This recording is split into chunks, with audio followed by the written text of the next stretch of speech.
दा बिनि बिथोराव 240 सायाव अलरेडि 83 सरकारा मोनखानानै दं जायहानाखि आगोलाव बिटिएल होनोमोन ओमफ्राय मोनैया जाहैबाय बिटिएल मुख्यमन्त्रि आरो मोनसेया जाहैबाय निउ बिसोरना गासै 156 बा 154 था दं आरो बे जिनिसखौ थांनाय बोसोरनि माबायावनो आङो जमा होनानै दंखायो गासिबो सि फर्माव लिस्ट खालामनानै नोंथांमोननिफ्राय 100 कपि लानानै खुनु बे जिनिसखौ मावाखै बे मावैखौ आंखौ खनसेबो थाङाखै होननाया बे एकदमबारे बिदि नंखाय आरो खारन आं बिनि थाखाय बिथांमोनखौ लानानै समाय लाखिनो जे डिलार गारनांगौआथ' गिदिर खोथा नङा आं गारसिगोनबो गोबां खामानिखौ मावनो थाखाय बे बिसिबां सयज' गावसिनि दायखौ बारग'नायनि थाखायल' बे बाथ्राखौ बुंनायाव आङो गोसोआव हामजानाय मोनाखै थारमाने आङो सामफ्रामबो थाङो बरंस एखमबा जनक एखमबा सोरखौबा लानानै थाङो जाय थांबाय टाउनाव बिसोरखौ लानानै सोबो रेसन कार्डआव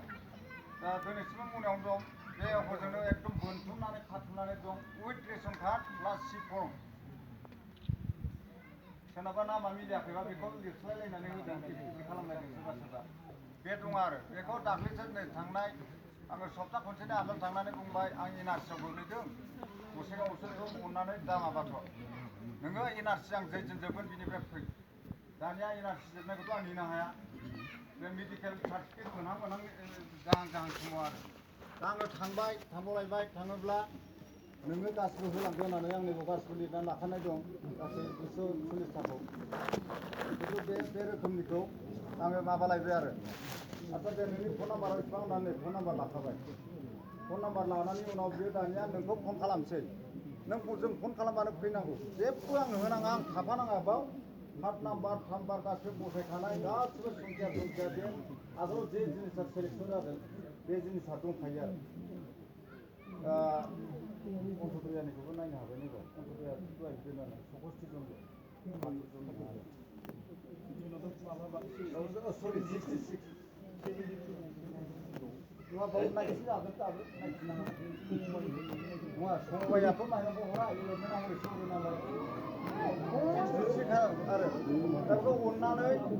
आंजों लोगो लानानै बे टिमानो हजों थांनानै आंखौ बे बाहादुर होननायखौबो 66 जनल' साब्रै जादों होननायाबो बे सयथ'थार खोथा नायफानो हाफिनबावगोन आरो ओमफ्राय रेसन कार्डखौ मानि थाखाय गले गले आं थांसेयावबो मावालासिनो आंखौ दिनैसिम बोसोर जाबाय मावनानै होआखै होन्दों बेफोरखौ अननानै आं खनसे बुरै आर'ज गाबबावो जे आंखौ लानानै खनसे हाबनाय नायो आरो मा जादों जिनिसफ्रा नोंथांमोननो होनहरनाया बेसेबां सैथो आरो आं थांनानै नोंथांमोननो दिनै फोरमायनाया बेसेबां सैथो बेखौ बेजों नायनो हागोन आरो नैथियाव मा दंबावोमोनलाय जे माबानि खोथा फैबाय अन्थ'दयानि माइरङा 30 केजि मोननांगौमोन बे सयथ' थारमाने 10 मासनिफ्राय आं दाबो 10 मास बा 11 मास जासिगोन आरो दतमानिफ्राय आं मोननाया दतमाखौ गारबोनानै फैनाय आरो आगोलाव गासिबो गोदान आरो बे मोनसेया मा होनो मुख्यमन्त्रि बे दतमानिफ्रायसो हरोमोन नालाय माइरंखौ बे समाव दतमाया 4.5 केजिल' हरखायो माइरंखौ दामा 4.5 थाखा लाखायो आरो एकदम सयथ'थार बियो आरो दतमाया आरो बेखौबो सोंफिनजाबावगोन बे आं मोननाय बेसेबां सयथ' मिटार बेखौ आंखौ लानानै सोंदो नङाबा आंखौ मा पानिसमेन्ट होयो हो बेनि थाखाय आंहा आग्रही आरो दा बिनिफ्राय बे एखे लेभेलानो दं नंनानै सखियासनिफ्रायसो आं दा मालखौ बोखांफिनबाय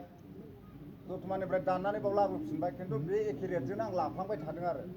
माइरङाबो बे लाफ्लांबाय थादों दा बिनि भुलनि थाखाय आं होफिननांगौखौ होफिनगोन आं बेबो सिमान दं आरो बिसिबां जाबोखो बेखौ होफिनजोबगोन आरो आङो थारमाने आङो बे दतमानिफ्राय लाबोनाय लोगो लोगोनो सखियासनिफ्रायसो नोङो 10 थाखा नङा सखियासनाव 4 थाखा खननै आरथिआइ गोग्लैदों खननै आरथिआइ गोग्लैनायनि उनाव बे रोखोम जादों आरो बेखौ थाइथामावनो होनांगौमोन आं माखासेयाथ' जोङो टेलिसार्जखौ मोनखायो बे थगायनाय नङा बोसोरफा गाहामजों फैयो आरो दा बेखौ आङो होनांगौ होगोन बेखौ हिसाब खालामनाय जागोन बे हिसाब खालामनांगौआ जों सखियासम समबायसनिफ्राय आं माब्ला लाबोखो बेखौ हिसाब मोना जों गासिबो थख' साननानै नों एथ' होनांगौ होननानै बिसोर साननांगोन आरो जयेन थागोन आंबो थागोन नोंथांमोनबो थागोन दा बिनि थाखाय आङो अन्तत' हाथ्राबाबो 4-5 तारिखसिमहालागै खमायहैदों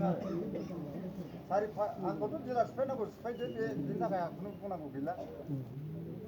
बे 4-5 तारिखसिमहालागै नोंथांमोनखौ लानानै आङो गथाय खामानिखौ मावनानै फोजोबनो आरो आङो होनो गोनां जिनिसखौ आं होफिनगोन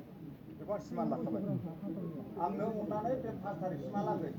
जानुवारिनि बेसादा दं आं गैया जाबाय बे लिस्टआव थानाय माइरं मोनजायैफोरनि नामाखौलाय बहाथो दोनखो बेथ' बाथ्रा नङा जायहा लिस्ट दं नैबे सेक लिस्ट माइरंथ' मोनजायाखै होननानै रावबो बुंनो हाया नामाथ' मोनजोब्बाय नामा दंजोबो गासिबो नङा आंथ' बिदि खालामाखै नङा नामखौ नागिरदो सोरबा मोनजायाखैबा बुंदो बैयावथ' दङ हनै नङा बे दालिस लेखा लाबोनायाव दंजोबो नामा खयथा नामाया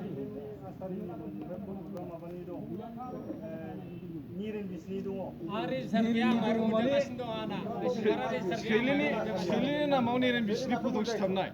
जोंना दा बेखौ माइरं जों मोनजाया बोसोरसे जाबाय नेरेनिखौ मोनजाया सैलिनिखौ नेरेनासो गैया नेरेनाथ' मोनजायो सैलिना लाङोथ' सैलिना गैया मानो गैया गैया हराखै खालि आंना 8 केजिल' मोनो आंनो लायो आं लायो खुनु माइरं हराखै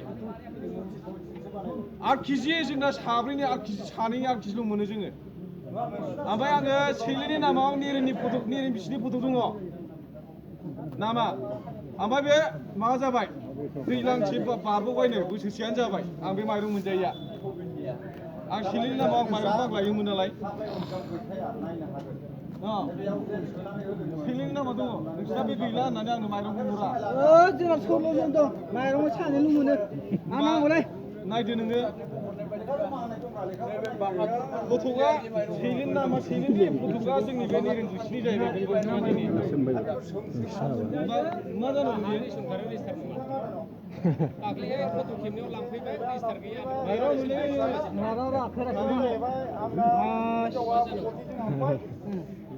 माइरंआ सानैल' मोनजायो खबरा गारजेन जाबाय बेनिफ्राय फिसाजो फिसाला माबानि बनस्रि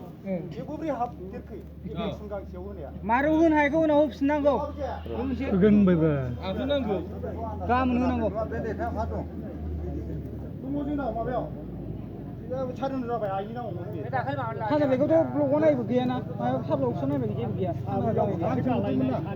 जेबो गैया सानबावसो जेबो गैया रावबो सानद्रा जायाखै साब्ला अफिसाव दंजोबो नायखौनो दंजोबो माइरंआ दानाखैलै जों हैदोंमोन